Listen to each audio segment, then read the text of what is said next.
प्रभु के चरणों में कैसे अर्पित करें? तो बोले रसिक मंडली में या तन को नीके ढंग लगाओ,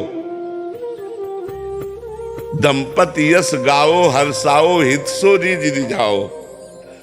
उपाय बताया कि रसिक मंडली में भगवत प्रेमी महात्माओं के संग में अपने शरीर को बैठा लो, कानों से उनकी बातें सुनो, मन से उनका मनन करो और खूब श्री जी का यश गाओ और लाडली लाल की सेवा करो। इससे से तुम्हारा अहंकार और तुम्हारा ममता ये सब प्रभु के चरणों में समर्पित हो जाएगी। जो अहमता ममता है, रसिक मंडली में या तन को नीके ढंग लगाओ, दंपति यश गाओ, हर्षाओ हित सो रिझ रिझाओ। देवन को दुर्लभ यह देही, तैने सहज पाई, मन भाई निधि पाई, फिर क्यों जान बूझ विसराई। देवताओं को भी दुर्लभ है मनुष्य देह, ऐसा मनुष्य देह प्राप्त करके जानबूझ करके आप गलत मार्ग में क्यों जा रहे हो? सही मार्ग में आओ।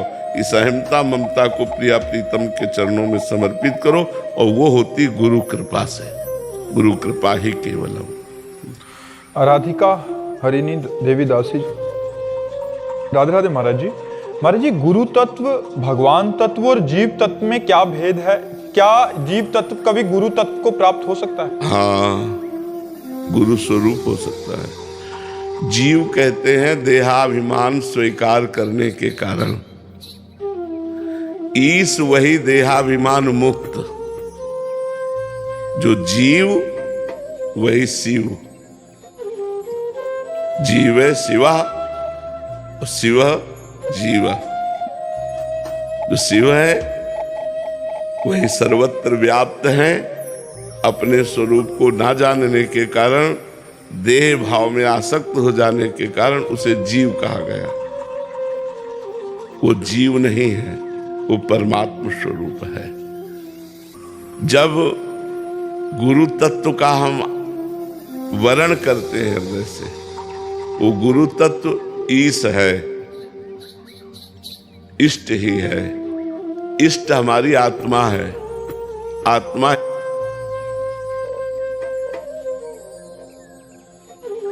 ही इष्ट है, इष्ट ही गुरु है।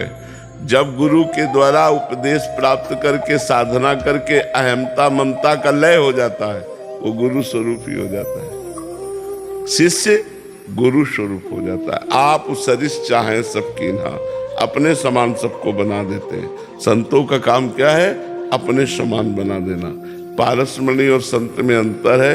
पारसमणि सोना बना देती है, लेकिन संत संत बना देते हैं। हृदय से वो महात्मा हो जाता है। आप सरिस चाहे सबकी ना, तो गुरुदेव शिष्य को गुरु स्वरूप प्रदान कर देते हैं। तो इष्ट, गुरु और जीव, माया के कारण भेद है। माया हटने पर अभेद एक ही तत्व है, दूसरा कोई तत्व नहीं है। दिलीप तिवारी जी मुंबई से। श्री हरिवंश। श्री हरिवंश। गुरुदेव, ये तो जो सबका सार है, जो तत्व कहते हैं उसे सार कहते हैं। जो सबका सार है, हमारा तुम्हारा जड़ चैतन्य पूरे जगत का जो सार है उसे तत्व कहते हैं। और वही परमात्मा है। सबका सार परमात्मा है। उसी परमात्मा की प्राप्ति के लिए मनुष्य जीवन मिला है। जितना समय हम भगवान में अधिक से अधिक देते जाएंगे, हमारा ज्ञान नष्ट होता जाएगा, सारे प्रश्न शांत होते जाएंगे। उस तत्व की प्राप्ति के लिए ही तो मनुष्य जन्म मिला है। और उस तत्व की प्राप्ति तभी होती जब हम खूब सत्संग सुने, शास्त्र स्वाध्याय करें, पवित्र भोजन करें, पवित्र आचरण करें और नाम जप करें। जैसे जैसे हमारा हृदय पवित्र होगा तो वैसे वैसे वो परमात्मा में लगेगा। प्रकृति से हटा तो अज्ञान हटा। प्रकृति में मन है तो अज्ञान छाया हुआ है, और परमात्मा में मन है तो ज्ञान छाया हुआ है। जब ज्ञान हो जाएगा तो ये तत्व ज्ञान हो जाएगा, सार ज्ञान हो जाएगा कि सब में भगवान है और मेरे में भी भगवान है। जहाँ ये तत्व ज्ञान हुआ, सर्वान वस्तुतया निरीक्ष, सब जगह एक ही परमात्मा है, ये तत्व ज्ञान है।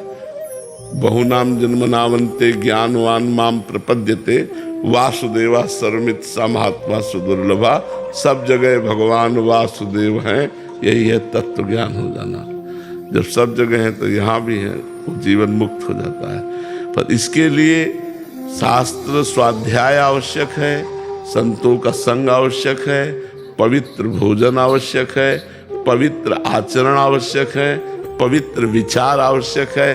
तब हम परम पवित्र तत्व ज्ञान की तरफ बढ़ सकते हैं।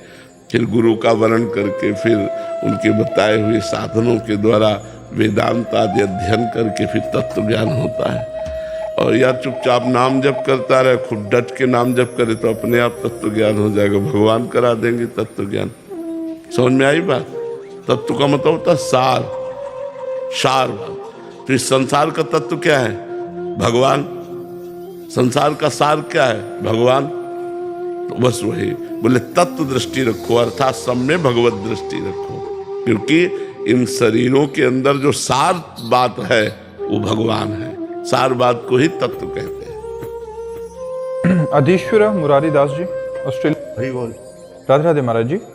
महाराज जी, हम देखते हैं कि बहुत सारे शिक्षा गुरु भक्ति जर्नी में हमारे साथ होते हैं। कभी कभी एक दूसरे की जो उपदेश होते हैं दूसरे से मतलब भिन्न हो जाते हैं, तो ऐसा क्या करें कि जिनसे अपराध ना बने? हाँ, बात इसमें देखनी है। इष्ट मिले और मन मिले, मिले भजन रस रीति, तहा निसंग को है मिलिए तासो कीजिए प्रीति।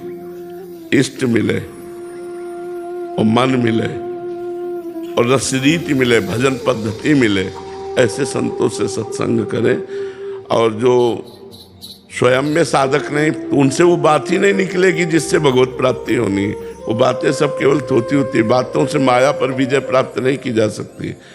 जो भगवान के मार्ग में चल रहे हैं, खूब डट के भजन कर रहे हैं, उनके अनुभव की बातें सुननी चाहिए, ऐसी बातें नहीं सुननी चाहिए। कुछ बातें तो ऐसी होती कि बिना अनुभव वाले जब बोलते हैं तो बिल्कुल थोथी बातें होती हैं, और कुछ बातें जैसे अनुभव वाली बोलते हैं तो अब उनका भाव सखा भाव है, हमारा भाव गोपी भाव है, हमारा भाव सहचर्य